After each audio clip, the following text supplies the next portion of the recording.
Bab ke-13, bab al-iqtisad fi ta'ah. Yaitu bab tentang seimbang dalam menjalankan ketaatan. Itu tidak malas namun juga tidak berlebih-lebihan, ya. Tidak malas namun juga tidak berlebih-lebihan. Pada bab lalu telah kita bahas tentang semangat untuk bermujahadah, serius dalam beribadah, semangat. Kemudian juga banyaknya jalan kebaikan. Namun ingat, ketika datang ayat-ayat dan hadis-hadis yang memotivasi untuk banyak beramal, bukan berarti kita harus beribadah berlebih-lebihan. Tetap harus ada keseimbangan dengan tidak melalaikan hak-hak yang lain. Oleh karenanya dikatakan Islam itu proporsional, ya. Masing-masing ada porsinya. Jika seorang berlebih-lebihan dalam satu porsi, maka dia akan menumbalkan yang lainnya. Taib di sini Al-Imam An-Nawawi rahimahullah taala membawakan beberapa ayat, kemudian membawakan hadis-hadis. Pertama, firman Allah, qala Allah taala, Allah berfirman, Toha ma anzalna 'alaikal Qur'ana litashqa. Toha, kami tidak turunkan kepada engkau Al-Qur'an agar kau sengsara. Toha ini namanya huruf muqatta'ah, yaitu huruf-huruf yang disebutkan di awal beberapa surat yang dibaca dengan muqatta'ah, yaitu dibaca per huruf, bukan dibaca sebagai suatu kata. Seperti Toha kita tidak baca toh, tapi kita baca toha. Seperti Yasin kita tidak baca yas, tapi kita baca yasin. Alif lam mim tidak kita baca alam, tapi alif lam mim. Yang hikmah dari huruf muqatta'ah, sebagaimana dijelaskan Ibnu Katsir rahimahullahu taala, untuk menjelaskan bahwasanya Al-Qur'an ini diturunkan dengan bahasa Arab yang kalian bangga-banggakan, wahai kaum Quraisy, yang huruf-hurufnya terdiri atas huruf hijaiyah, di antaranya Toha, Yasin, Alif Lam Mim, Alif Lam Ra, Ha Mim, Qaf, Nun, dan berbagai macam huruf-huruf muqatta'ah yang dibaca sebagai huruf, bukan sebagai kata. Karena kita tahu di antara mukjizat yang Allah berikan kepada Nabi Muhammad SAW adalah mukjizat Al-Quran. Karena Nabi SAW diutus ketika itu sedang viral orang-orang yang berbangga-bangga dengan bahasa Arab. Mereka berbangga-bangga dengan syair, mereka menghormati para penyair, bahkan mereka adakan lomba tentang syair, dan mereka hebat-hebat dalam syair-syair. Maka Allah menurunkan kepada Nabi SAW Al-Quran yang dia bukan syair, tetapi dia sangat indah, dan Allah tantang orang-orang Arab untuk bisa mendatangkan semisal Al-Quran. Kalau memang Al-Quran ini bukan dari Muhammad, bukan dari Allah, tapi karangan Muhammad, harusnya mereka bisa bikin, karena Muhammad hanya satu orang dari ribuan orang Arab yang ahli bahasa. Muhammad hanya satu orang. Kalau Al-Quran karangan Muhammad, tentu mereka akan bisa niru Al-Quran. Tetapi ternyata mereka tidak mampu yang mendatangkan semisal Al-Quran. Allah berfirman, Qul la in ijtama'atil insu wal jinnu ala an ya'tu bimithli hadzal Qur'an la ya'tuna bimithlihi walau kana ba'dhum li ba'dhin dhahira. Katakanlah, seandainya seluruh jin dan manusia berkumpul bersatu padu untuk mendatangkan semisal Al-Qur'an, mereka tidak bakalan mampu. Kemudian ketika ditantang untuk datang Al-Qur'an seutuhnya, mereka tidak mampu. Allah tantang dengan 10 surat. Ya. Asyri suwarin mustarayatin. Datangkanlah 10 surat kalau kalian mampu. Enggak usah tu Al-Qur'an, 10 surat seperti Al-Qur'an. Mereka pun tidak mampu. Ketika mereka tidak mampu mendatangkan 10 surat, Allah tantang satu surat. Wa in kuntum fi raibin mimma nazzalna ala abdina fa'tu bi suratin min mithlihi wad'u syuhada'akum min dunillahi in kuntum shadiqin fa in lam taf'alu wa lan taf'alu fattaqun nar. Kalau kalian ragu tentang apa yang aku turunkan kepada Muhammad, itu kalian bilang ini karangan Muhammad. Kalian bilang ini Muhammad belajar dari orang-orang terdahulu. Kalian bilang ada orang-orang kerjasama bikin Quran seperti kerjasama dengan Muhammad. Maka kata Allah, datangkanlah satu surat saja. Ya, kalau memang kalian benar-benar jujur dalam tuduhan kalian. Fa illam taf'alu wa lan taf'alu. Jika kalian tidak mampu dan kalian tidak bakalan mampu, maka takutlah kepada neraka jahanam. Ini di antara salah satu mukjizat atau mukjizat yang paling indah, yang paling hebat adalah mukjizat Al-Qur'an. Sebagaimana kita ketahui, setiap nabi diberikan mukjizat sesuai dengan yang sedang viral di zamannya. Seperti misalnya di zaman Nabi Musa alaihissalam yang lagi viral adalah sihir. Maka Allah memberikan mukjizat kepada Nabi Musa alaihissalam yang mirip sihir tapi bukan sihir, dia asli. di mana tongkat berubah menjadi ular, ya. Kemudian laut bisa terbelah, tangan Nabi Musa bisa keluar cahaya. Bukan sihir, makanya para penyihir tahu ketika berduel dengan Nabi Musa bahwasanya apa yang dibawa oleh Nabi Musa itu bukan sihir, tapi dia asli. Ini dari Allah Subhanahu wa taala, karena tongkat benar-benar berubah menjadi ular, bukan ilusi, bukan halusinasi, bukan khayalan. Tapi benar-benar tongkat, yaitu unsur kayu, berubah menjadi unsur daging. Kenapa yang mukjizat yang diberikan Nabi Musa alaihissalam seperti itu? Karena yang lagi viral adalah apa? Sihir. Di zaman Nabi Isa alaihissalam yang lagi viral adalah pengobatan.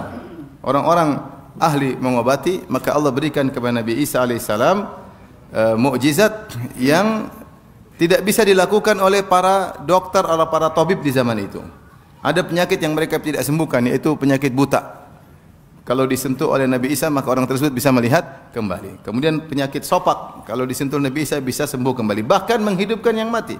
Wa uhyil mauta biiznillah. Aku hidupkan yang mati dengan izin Allah Subhanahu wa taala. Bukan penyakit lagi, orang mati bisa hidup lagi.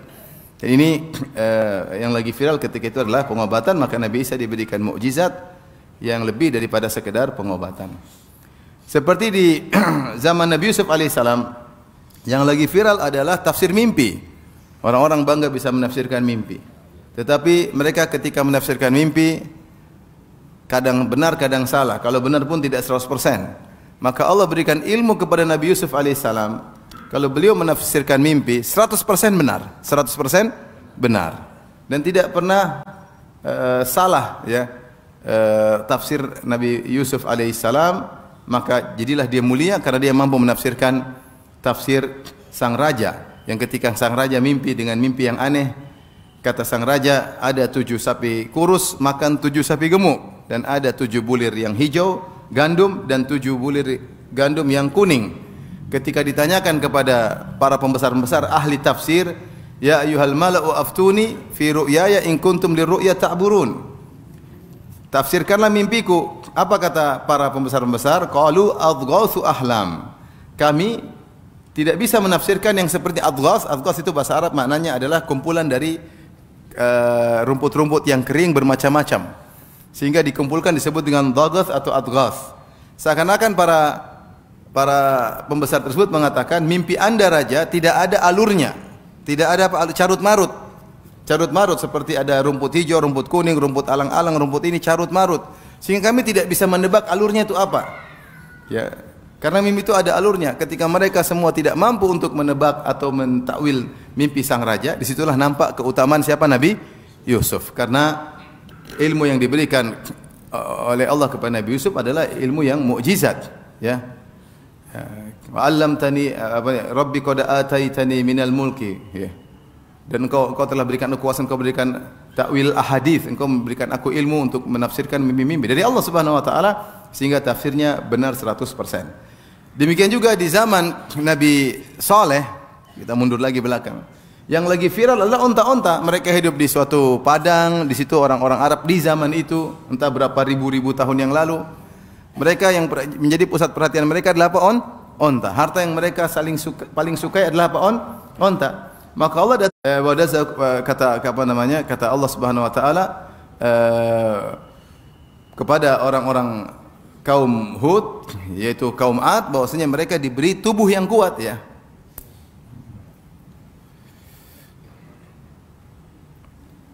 Wa zadakum fil khalqi bastah, ya. Kata Allah, ingatlah orang-orang sebelum kalian tentang nenek moyang kalian dari Nabi Nuh, dan Allah berikan kelebihan kepada kalian, itu tubuh yang kuat dibandingkan nenek moyang kalian. Sehingga para ahli tafsir berselisih berapa tinggi kaum Ad, yaitu kaumnya Nabi Hud alaihissalam. Apakah mereka tinggi-tinggi sekian, khilaf di kalangan para ulama. Sehingga mereka sangat kuat. Bahkan disebutkan kalau satu orang ingin ngabisi satu kampung, kirim satu orang aja, satu orang dia datang ngabis satu kompleks, habis semua. Karena badannya begitu apa? Kuat. Tetapi Nabi Hud alaihissalam diberikan mukjizat di mana Nabi Hud alaihissalam tantang mereka. Ya, kata mereka, kalian semua yang jagoan-jagoan semua ini, ayo bikin makar sama saya, celakakan saya seluruhnya. Kalian kumpul semua, celakakan saya. Summa la tunzirun, dan tidak usah ragu-ragu, tidak usah tunda-tunda, sekarang celakakan saya. Inni tawakkaltu 'ala Allahi rabbi wa rabbikum. Aku bertawakal kepada Allah, Rabbku dan Rabb kalian. Ma min dabatin illa huwa akhidhun bi nasiyatiha. Tidak ada satu makhluk pun kecuali Allah pegang ubun-ubunnya. Inna rabbi ala siratim mustaqim. Sungguhnya Allah di atas jalan yang benar. Ternyata mereka tidak mampu mengalahkan Nabi Hud padahal dia sendirian. Dia sendirian. Mau saya, maka di antara hikmah Allah Subhanahu wa taala, Allah menjadikan mukjizat terkait setiap nabi adalah mengenai perkara yang sedang viral di zamannya. Yang sedang viral di zamannya. Nah, di zaman Nabi Muhammad SAW yang viral adalah apa? Syair-syair. Mereka berbangga-banggaan dengan syair-syair mereka, dengan balaghah mereka, dengan ahli bahasa Arab mereka. Yang itu sedang viral, maka Allah berikan mukjizat kepada Nabi Muhammad SAW berupa Al-Quran yang bukan syair. Wa ma 'allamnahu syi'ra wa ma yanbaghi lah. In huwa illa dzikru wa Qur'anun mubin. Kami tidak pernah mengajarkan dia syair. Kami tidak pernah kata Allah, kami tidak pernah mengajari Muhammad syair. Wa ma yanbaghi lah, dan tidak pantas dia untuk bersyair. Tapi yang dia baca adalah Al-Quran, bukan syair. Sehingga orang Arab kebingungan, tidak bisa membuat seperti apa Al-Quran. Bukan syair, tapi kalau dibaca indah, didengar menarik, luar biasa. Dibaca-baca tidak pernah membosankan. Semakin dibaca ulang semakin nyaman. Syair baca sekali dua kali bosan. Al-Quran tidak demikian. Maka benar-benar ini dari mana ini? Kalau bukan dari Allah Subhanahu wa taala. Makanya orang yang jujur, mereka ketika mendengar Al-Quran, mereka langsung masuk Islam karena mereka tahu ini bukan manusia yang bikin. Saking hebatnya susunan Al-Quranul Karim, ya. Ya. Dan di antara keistimewaan mukjizat Al-Quran, Al-Quran adalah satu-satunya mukjizat yang kekal sampai hari kiamat kelak. Mukjizat-mukjizat nabi-nabi sebelumnya hanya terkait pada zamannya.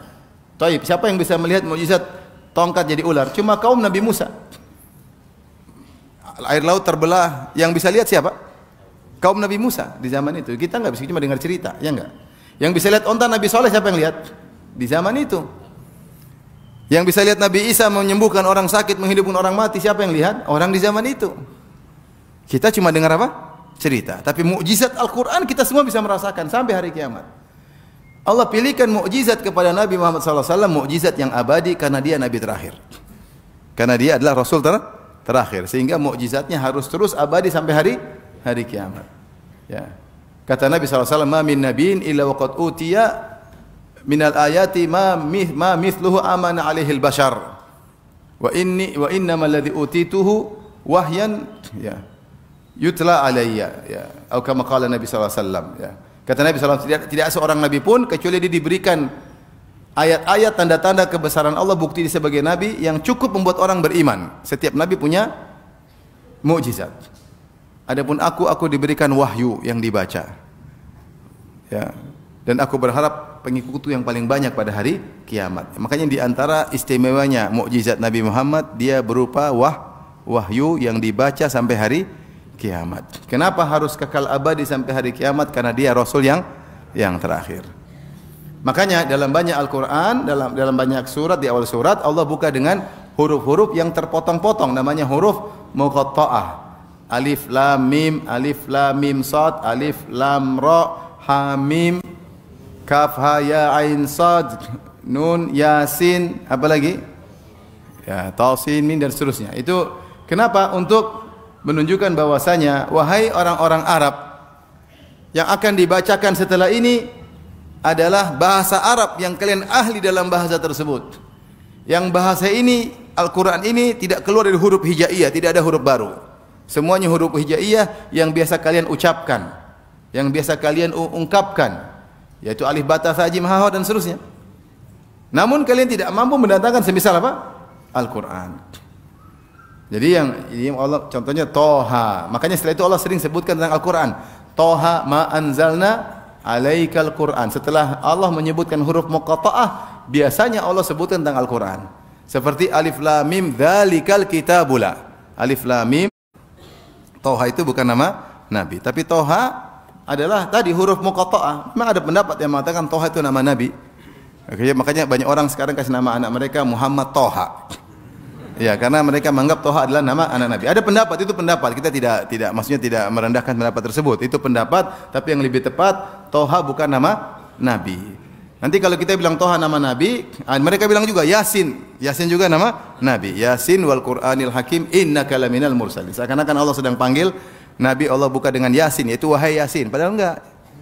Kalau gitu nanti nama Nabi juga Alif Lam Mim Shad dong. Alif Lam Mim Shad kitabun unzila ilaika. Kitab yang kami turunkan kepada engkau. Kalau Yasin nama Nabi, Toha nama Nabi, Alif Lam Mim Shad juga nama Nabi. Yang benar itu bukanlah nama Nabi, tapi huruf-huruf muqatta'ah yang dibaca dalam bentuk huruf, bukan sebagai kata.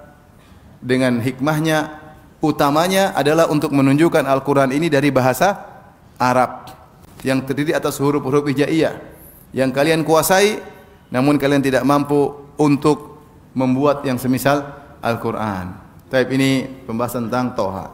Kita lanjutkan. Ma anzalna alaikal Qur'ana litashqa. Tidaklah kami turunkan kepada engkau Al-Quran agar kau sengsara, tetapi litas'at agar kau bahagia. Ini dalil bahwasanya Al-Quran adalah kitab kebahagiaan. Kitab kebahagiaan. Sangat mudah, logikanya sederhana. Al-Quran adalah obat bagi hati. Kata Allah Subhanahu wa taala, ya ayuhan nas qad ja'atkum mau'izatun mir rabbikum wa shifaa'un lima fis sudur. Telah datang wahai manusia kepada kalian wejangan dari Rabb kalian, wa shifaa'un lima fis sudur, dan obat penyakit hati. Yang buat kita tidak bahagia apa? Penyakit hati. Hasad bikin tidak bahagia. Lihat orang kaya, kita yang sakit hati. Lihat orang lebih ganteng, kita jengkel. Lihat orang istrinya lebih cantik, kita jengkel. Lihat orang istrinya banyak, tambah jengkel lagi. Lihat orang jadi hasad mulu. Perempuan lihat temannya lebih cantik, jengkel. Tahu-tahu nangis, kenapa kok lebih cantik dari saya? Lihat temannya bawa tas branded, dia juga sedih, kenapa tas dia branded? Kalau ketahuan KW dia jejek, KW ternyata ya. Jadi hasad ini semua apa? Hasad bikin orang sengsara. Dendam bikin sengsara. Enggak lupa-lupa, jengkel sama orang itu, tunggu kapan orang itu mati, enggak mati-mati. Malah semakin sehat, malah semakin sukses. Tambah jengkel enggak? Tambah jengkel. Kita pengennya dia cepat mati, tapi dia enggak mati-mati. Dendam seperti itu ya. Dendam. Tidak memaafkan juga menyakiti hati. Jadi tamak menyakiti hati, tidak pernah puas, tidak pernah qanaah. Seperti kata Nabi SAW kepada Hakim bin Hizam, inna hadzal mal hulwatun khadirah. Wahai Hakim, sungguhnya dunia harta ini adalah manis dan hijau. Faman akhadahu bi sakhawatin nafs. Dalam riwayat biti bin nafs, siapa yang mengambil harta dengan jiwa yang baik, tidak tamak, burika lahu fih, dia akan diberkahi oleh Allah pada harta tersebut. Itu cukup, dia bahagia qanaah. Wa man akhadahu bi israfin nafs, siapa yang mengambil harta dengan tamak, lam yubarak lahu fi, dia tidak akan diberkahi pada harta tersebut.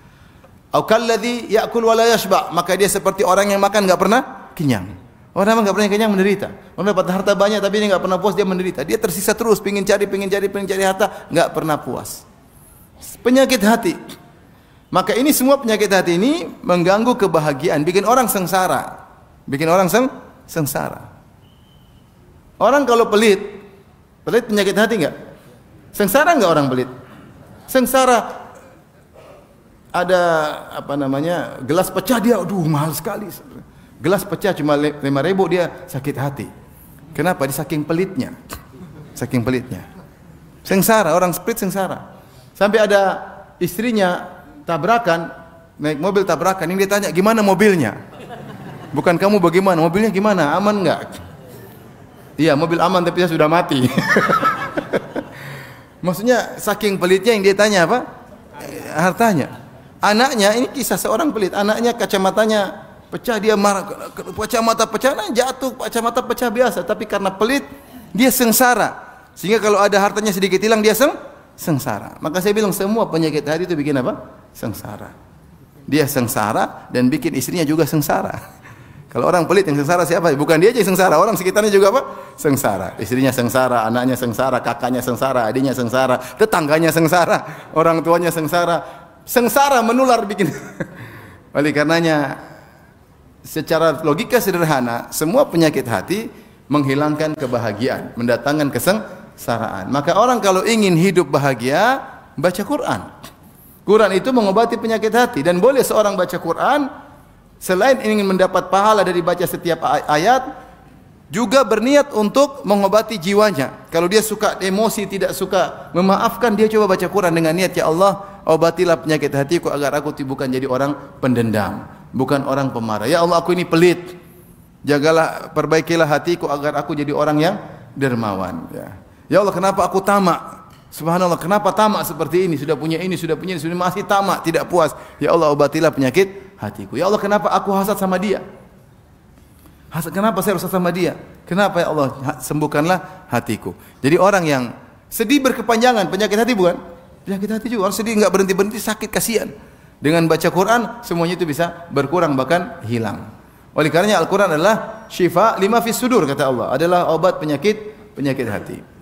Oleh karenanya Allah tidaklah turun Al-Quran kepada engkau wahai Rasulullah litashqa, untuk kau sengsara, tetapi litas'at, agar kau bahagia. Maka saya sering bilang, bahagia itu mudah. Bangun malam, baca Quran, menangis, kau bahagia. Kau bahagia. Sengsara mudah. Malam nonton film Korea, ketawa ke TV, tidur, besok hati sengsara. Mudah. Tinggal pilih. Benar enggak ibu-ibu? Benar. Tinggal mau sengsara atau bahagia. Kalau ibadah, kelezatan ibadah. Kalau orang sudah sampai kelezatan ibadah, kelezatan membawa kebahagiaan. Tapi kalau maksiat ada kelezatan, tapi kelezatan mendatangkan apa? Kesengsaraan. Hati menjadi kering, pikirannya sudah enggak beres, menjadi kecanduan dan macam-macam. Taib, apa wajah pendalilan dari ayat ini yang dibawakan oleh Imam Nawawi rahimahullah dalam kitab Bab Al-Iqtisad fi Ta'ah, yaitu keseimbangan dalam menjalankan ketaatan? Maksudnya seakan-akan Imam Nawawi rahimahullah wallahu taala alam bisawab ingin mengatakan Al-Qur'an itu bukan diturunkan untuk kau sengsara. Tidak mungkin Al-Qur'an menyuruh engkau beribadah sampai kau sengsara. Sampai puasa, sampai tidak buka-buka, salat malam tidak tidur setiap hari. Tidak seperti itu Al-Qur'an. Itu ibadah berlebihan bikin orang sengsara. Tidak seperti itu. Tidak seperti itu. Ya.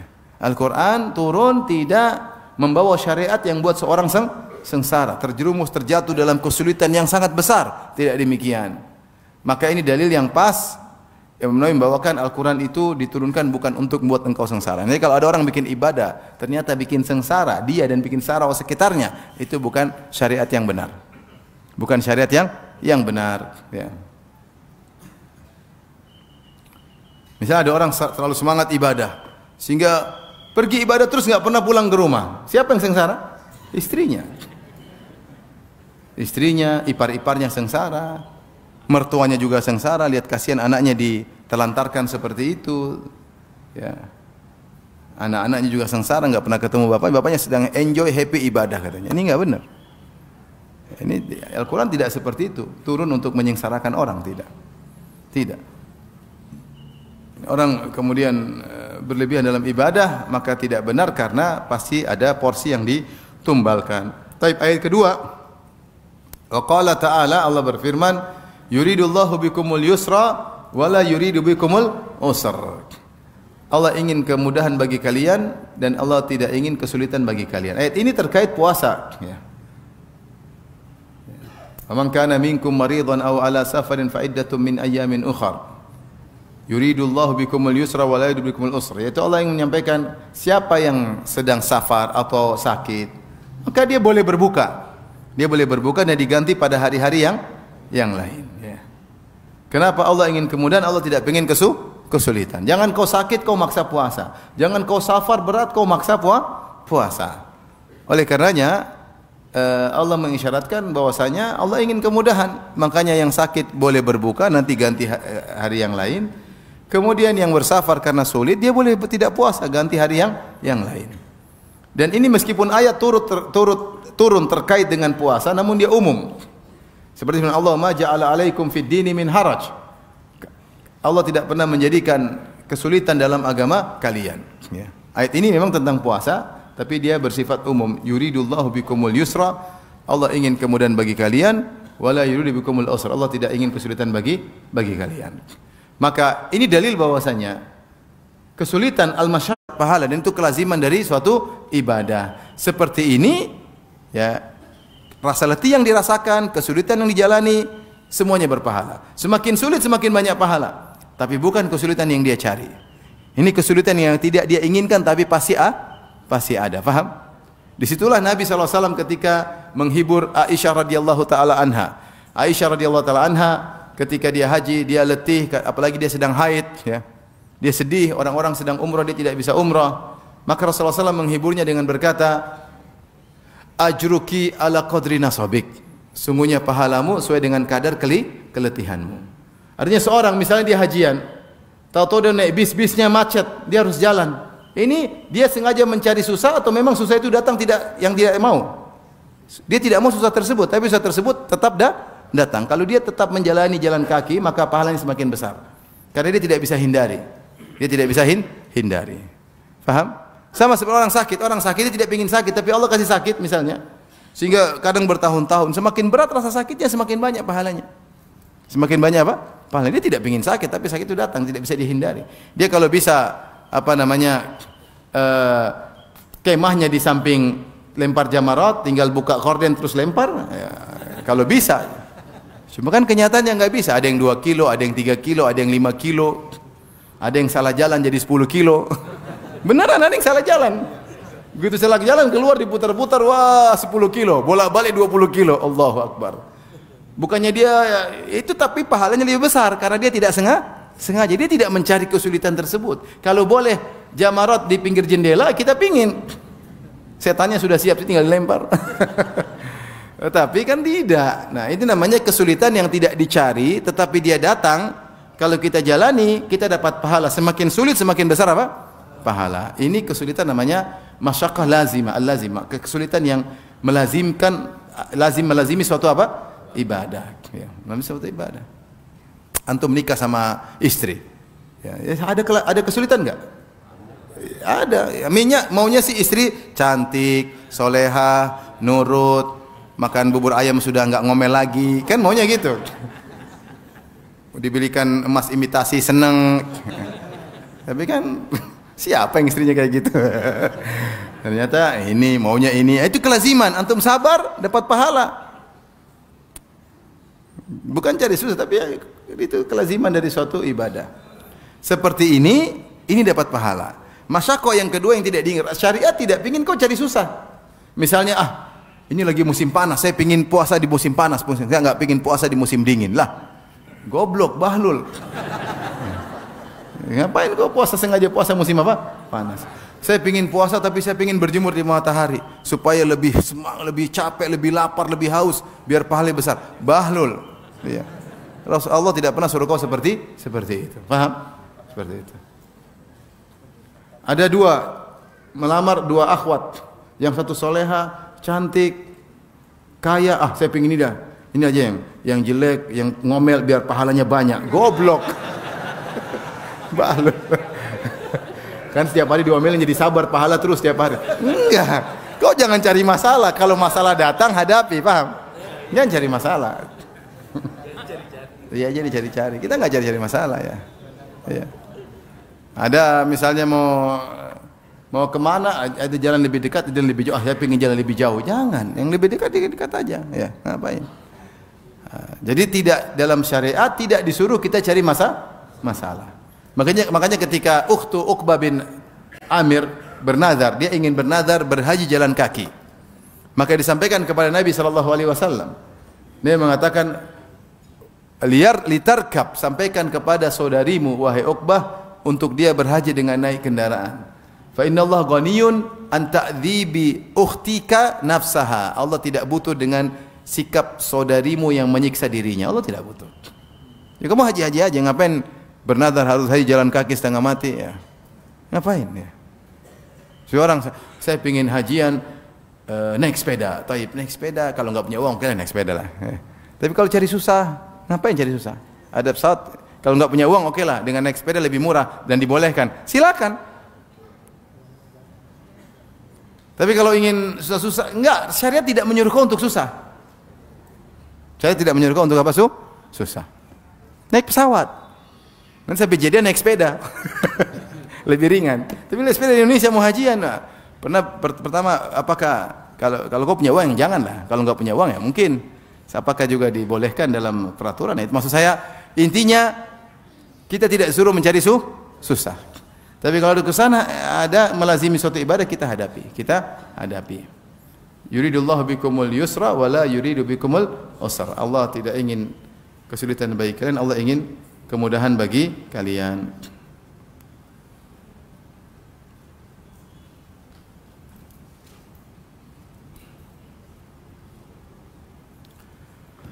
Baik, kita lanjutkan hadis yang pertama.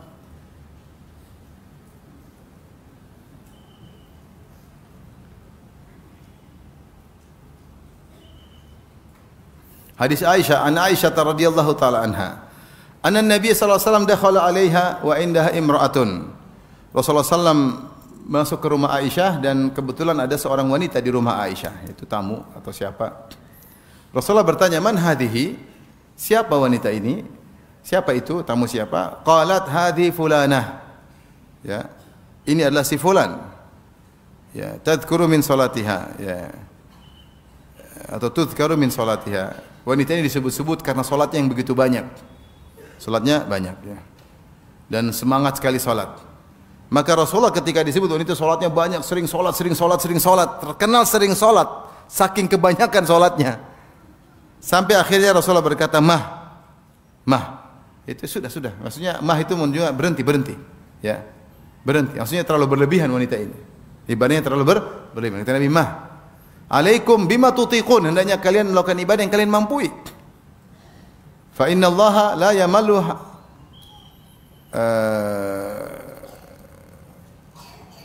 Fallahi la yamallu Allah hatta tamallu. Demi Allah, Allah tidak bosan kepada kalian sampai kalian yang bosan.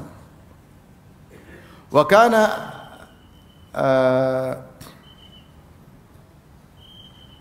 ahabuddin ilaihi ma dawama sahibuhu alaihi. Dan agama yang paling disukai oleh Nabi sallallahu alaihi wasallam yaitu ibadah yang seorang mendawaminya, yaitu melaziminya, ya.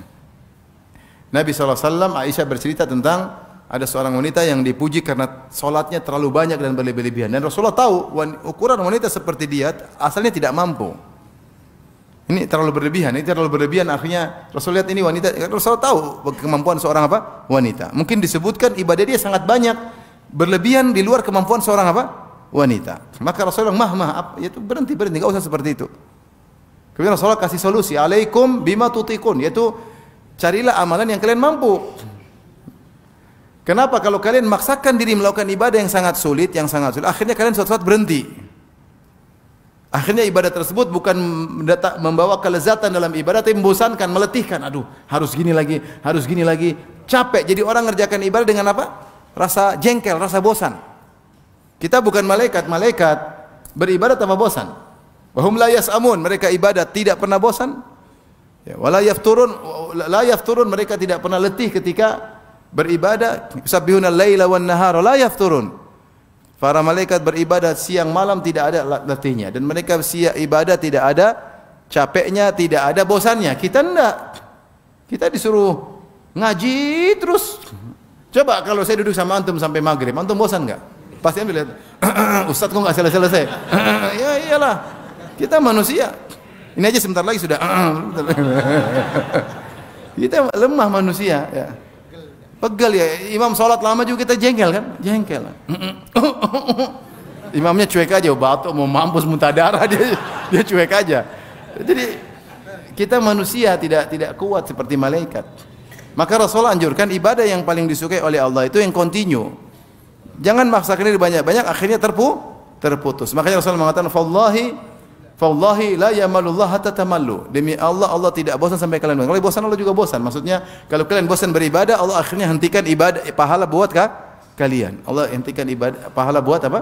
Kalian. Tapi kalau kalian semangat terus, Allah tidak pernah berhenti dari tidak pernah bosan berikan pahala bagi kalian. Dan Allah menyambut kalian, tidak pernah bosan. Tapi kalau kalian sendiri bosan, ya sudah selesai pahala tersebut.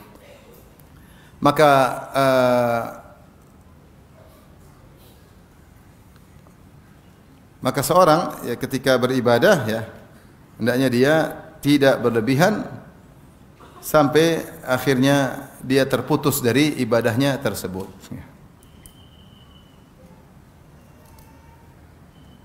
Nah, dari sini kita tahu bahwasanya seorang bisa saja ibadahnya banyak setelah melalui tahapan-tahapan. Ada orang dia salat malam 2 jam, mungkin ada orang salat malam 2 jam. Ada salat 3 jam ada. Tapi dia tidak langsung 3 jam, dia tentu melalui tahapan-tahapan. Dia hafal Quran, mulai dari salat 1/4 jam tiap malam. Kemudian dia merasa lezat, dia naikkan lagi jadi setengah jam, naikkan lagi 1 jam. Kemudian dia continue. Ada yang lebih semangat lagi, mungkin dia sudah kaya raya, kemudian istri udah pada mati, anak nggak ada yang diurus, anak-anak, usaha semua yang pegang duit aja, ngapain ya sudah salat malam aja, salat malam besok pagi puasa, nggak ada kegiatan, ya, nggak ada kegiatan, dan dia merasa lezat, ini nggak ada masalah. Tapi dia sudah melalui apa tahapan. Karena sebagian orang baca para salaf, salatnya langsung dia ikut, itu salaf. Dia sudah melalui tahapan lama sehingga mencapai pada derajat. Kamu baru ngaji langsung pengen seperti apa? Salaf. Akhirnya terjungkal, tidak mampu. Terputus di tengah jalan. Paham? Tawakalnya tidak sekuat tawakal para salaf. Para sahabat saja Nabi cegah. Ketika Abu Bakar As-Siddiq yang bersedekah dengan seluruh hartanya, kata Rasulullah silakan. Rasulullah tidak pernah larang Abu Bakar As-Siddiq sedekah dengan seluruh hartanya. Kenapa? Rasulullah tahu Abu Bakar As-Siddiq imannya seperti apa. Dan kekuatan dia, pengalaman berdagang seperti apa. Dia jago berdagang. Tawakalnya seperti apa. Tapi ketika sahabat lain pingin sedekah seluruhnya, Rasulullah larang. Jangan. Rasulullah jangan. Rasulullah bilang jangan. Kenapa? Mereka tidak sama dengan siapa? Abu Bakar. Umar juga tidak nekat ketika dilihat Abu Bakar sumbangkan seluruh hartanya. Umar cuma setengah. Umar tidak bilang, saya juga mau seluruhnya. Dia tahu diri juga. Dia tahu diri juga kemampuan. Jangan sampai dia cuma begitu sekali aja kemudian selanjutnya nggak bisa. Kalau Abu Bakar mampu berulang kerjaan dan ada waktu ibadah, kalian bisa bagi waktu, itu yang kalian lakukan sehingga bisa continue. Bisa continue. Itu cara yang terbaik, karena ahabul a'mali ilallah adwamuha wa inqal. Amalan yang paling dicintai oleh Allah Subhanahu wa taala adalah yang paling berkesinambungan meskipun sedikit.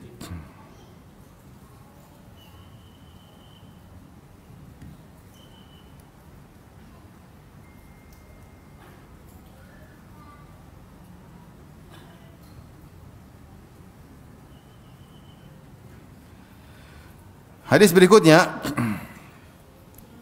An Anas radhiyallahu taala anhu qala, Anas, jaa thalathatu rahtin ila buyuti azwaji Nabi sallallahu alaihi wasallam.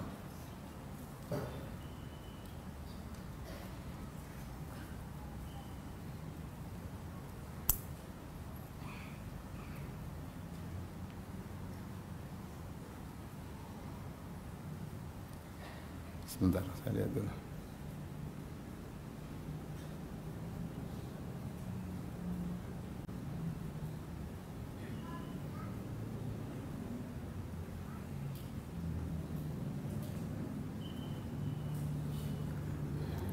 Anas bin Malik radhiyallahu taala anhu berkata, datang 3 orang ke rumah istri-istri Nabi sallallahu alaihi wasallam. Ya. 3 orang ini disebutkan orang-orang rajin ibadah. Kalau enggak salah satunya adalah Ali bin Abi Thalib. Kemudian kalau tidak salah juga salah satunya Utsman bin Maz'un radhiyallahu taala anhum. Satunya lagi siapa? Ini orang yang semangat ibadah. 3 orang ini 3 orang semangat ibadah. Mereka datang ke rumah istri-istri Nabi. Buat apa? Yas'aluna an ibadatin Nabi sallallahu alaihi wasallam, untuk bertanya kepada ibadah Nabi itu ketika di rumah. Karena ibadah Nabi di masjid mereka lihat, ibadah Nabi ketika safar mereka lihat. Tapi Nabi kalau di rumah ngapain? Mereka ingin tahu. Maka yang tahu istri-istri Nabi. Karena mereka enggak pernah lihat bagaimana Nabi ngapain di rumah. Maka mereka datang 3 orang ini yang semangat ibadah ini kepada istri Nabi bertanya tentang ibadah Nabi sallallahu alaihi wasallam. Falamma akhbaru atau falamma ukhbiru ka'annahum taqalluha. Ketika dikabarkan Nabi begini ibadahnya, salat, tidur, atau tidur dulu baru salat, Nabi puasa, kemudian berbuka tidak berapa hari, kemudian puasa lagi. Rasulullah ibadahnya biasa, maksudnya bercampur dengan kegiatan rumah tangganya. Ya. Ketika dikabarkan tentang ibadah Nabi, maka mereka anggap seakan-akan sedikit.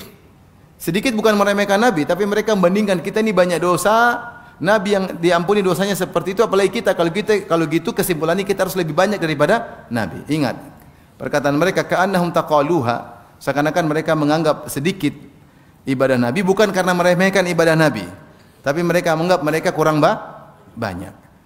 Wa qalu aina nahnu minan Nabi sallallahu alaihi wasallam. Apa bandingan kita dengan Rasulullah sallam? Qad ghufira lahu ma taqaddama min dzambihi wa ma ta'akhkhar. Kalau Rasulullah sallam sudah dijamin diampuni dosa-dosa yang telah lalu maupun akan datang. Itu pun ibadahnya sekian. Nah, apalagi kita misalnya Nabi saja ibadahnya misalnya 30. Tetapi dia ibadah 30 karena status dia sudah diampuni dosa yang telah lalu maupun yang akan datang, dijamin masuk surga, pintu surga tidak akan terbuka kecuali Nabi yang mengetuknya. Kalau Nabi ibadahnya 30, kita harusnya 120. Gampangnya kira-kira demikian. Kenapa kita harus lebih banyak? Karena kita dosa kita lebih banyak dan kita tidak ada yang jamin. Kalau Nabi ibadahnya semua pasti diterima, kita belum tentu. Sehingga logika ini membuat mereka beranalogi, kalau gitu ibadah kita harus lebih banyak. Logikanya logis atau tidak? Logis. Nabi jamin masuk surga segitu, ibadahnya pasti semua diterima segitu. Nah, kita ibadah belum tentu diterima. Kemudian apa? Dosa banyak, suka medsos, akun juga banyak, akun asli 1, akun palsu 3. Kalau begitu ibadah kita harus lebih banyak. Logika logis tapi tidak benar. Maka qala ahaduhum, salah satu berkata, ama ana fa usalli laila abadan. Adapun saya akan salat semalam suntuk selama-lamanya. Wa qala al-akhar, adapun satunya berkata, wa ana asumud dahra wa la uftir. Aku akan puasa setiap hari setahun penuh tidak berbuka kecuali mungkin Idul Fitri, Idul Adha. Wa tazawwajun nisa, dan saya bukan menikahi satu wanita, saya menikahi para wanita. 9 istri Nabi sallallahu alaihi wasallam.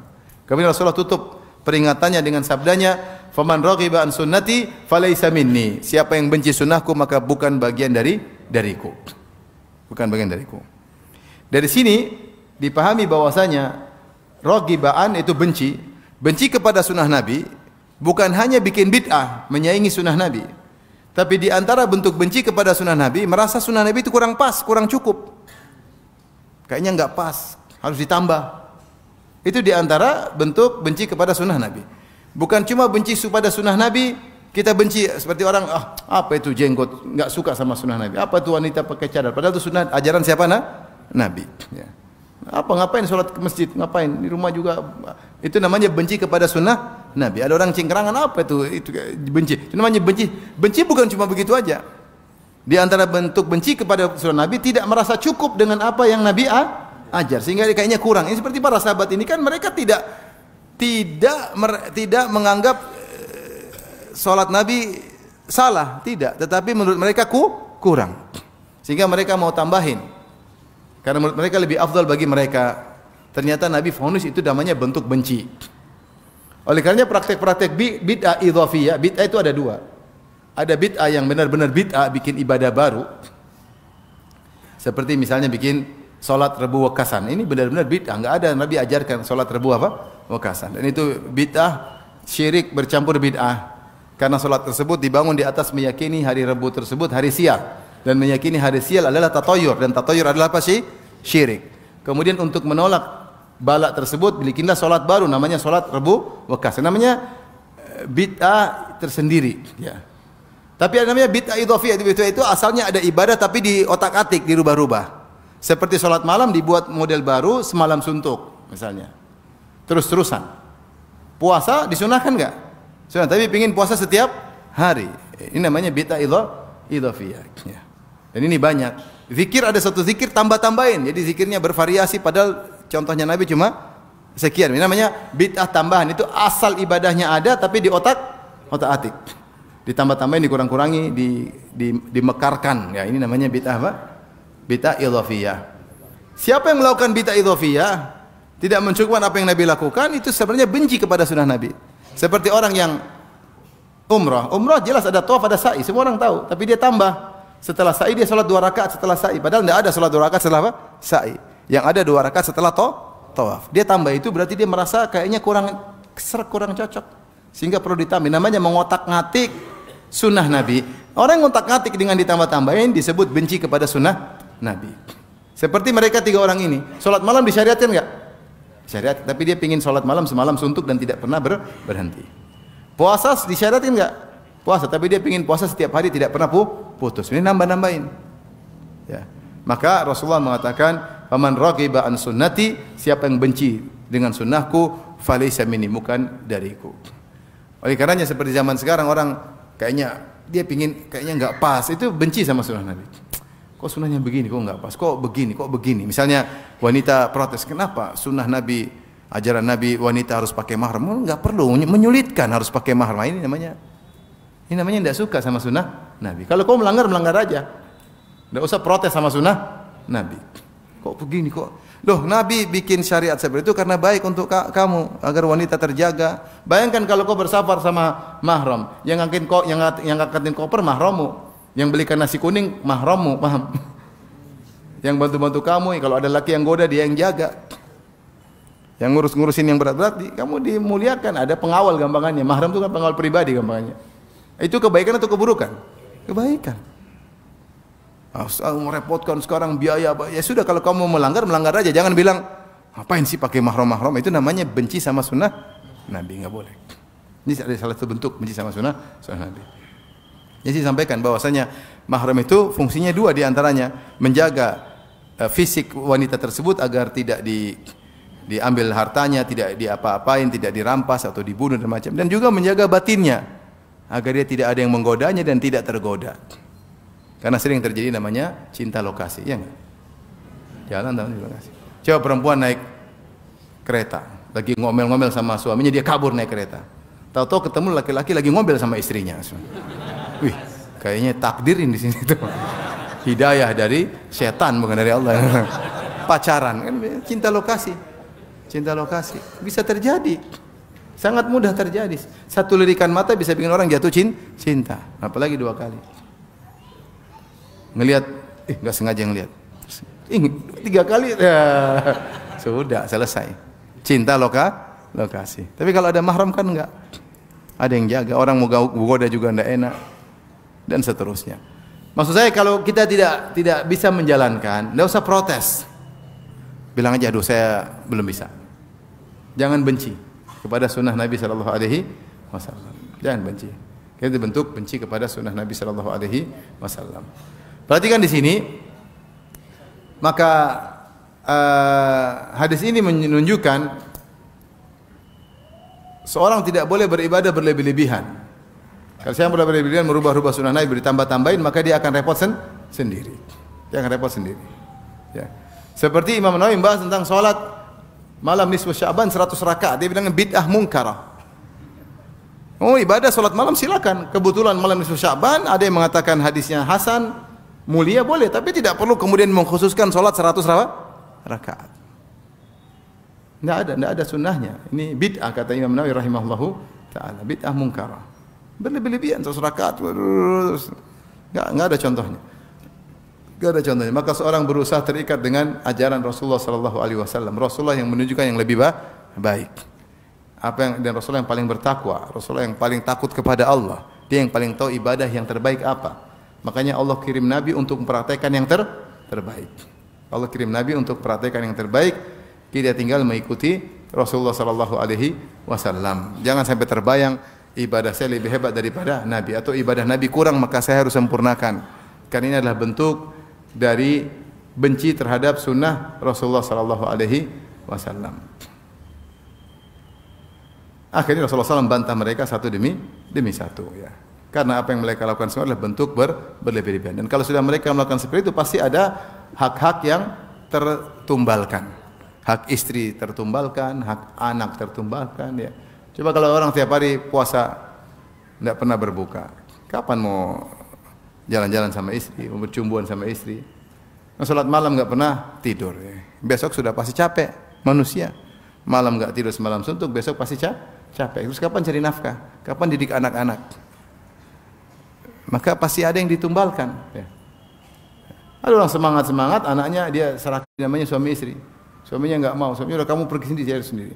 Waktunya pulang, istrinya bilang, ayo pulang, waktunya enggak, kamu pulang sendiri. Kasihan istrinya dicuekin, ayo pulang sendiri. Akhirnya ada tur, istrinya apa? Istrinya akhirnya tur sendiri, kan kasihan. Ketika kita ngobrol, dia bilang, saya ini selalu Allah kasih jalan. Dia sampai begitu, ujub. Ini laki-laki ini, saya ini Allah selalu kasih jalan. Akhirnya ada yang nyeletuk, oh gimana kemarin aja salah bis, Jadi kenapa dia salah bis? Ketika dia pulang, bisnya sudah pergi tur. Akhirnya dia celungak-celungok, pelongak-pelongok gitu. Ada yang kasihan, Pak mau kemana? Bis saya sudah pergi. Sudah sini aja. Nah, dia bilang, itu bukan salah bis. Allah siapkan bis buat saya. Coba. Jadi, cara berpikirnya selalu begitu. Padahal kan ngerepotin orang. Berpisah dari istri. Tapi dia bilang, itu Allah siapkan bis buat apa? Saya. Satu lagi, gimana selalu benar terus? Kemarin saja tas hilang. Iya, hilang. Tapi kan kembali lagi. Iya, tapi yang nyari kita semua, tahu nggak? Kau duduk manis, kita yang nyari. Ini kan cara berpikir yang salah. Jangan ngerjain orang. Kalau kau duduk terus tasmu terbang sendiri, wali. Ini yang wali-wali yang nyari semua ini. Wali-wali adin, wali-wali murid, cari-cari semua. Isian. Jadi cara berpikirnya aneh. Terlalu menghayal sehingga dia menganggap dia seperti orang hebat, merepotkan banyak orang. Sampai istrinya datang sama saya, Ustaz, suami saya tidak pernah mendatangi saya. Saya pernah tanya, Mas kamu kok nggak datangi saya? Saya kan kangen. Kamu itu Nabi Ibrahim aja tinggalin istrinya 40 tahun. Kamu bukan Ibrahim, saya juga bukan Hajar. Jadi cara berpikir itu subhanallah. Jadi dia merasa benar terus. Susah. Kalau orang seperti ini ibadah kelewat batas, pasti ada yang ditumbalkan. Dan Islam tidak mengajarkan demikian. Islam tidak mengajarkan demikian. Ya, istri punya hak, anak punya hak, tamu punya hak, ya, dan banyak yang punya hak. Tapi demikian saja apa yang saya sampaikan. Insyaallah kita lanjutkan pada kesempatan yang lainnya. Semoga bermanfaat. Ada yang bertanya, saya persilahkan.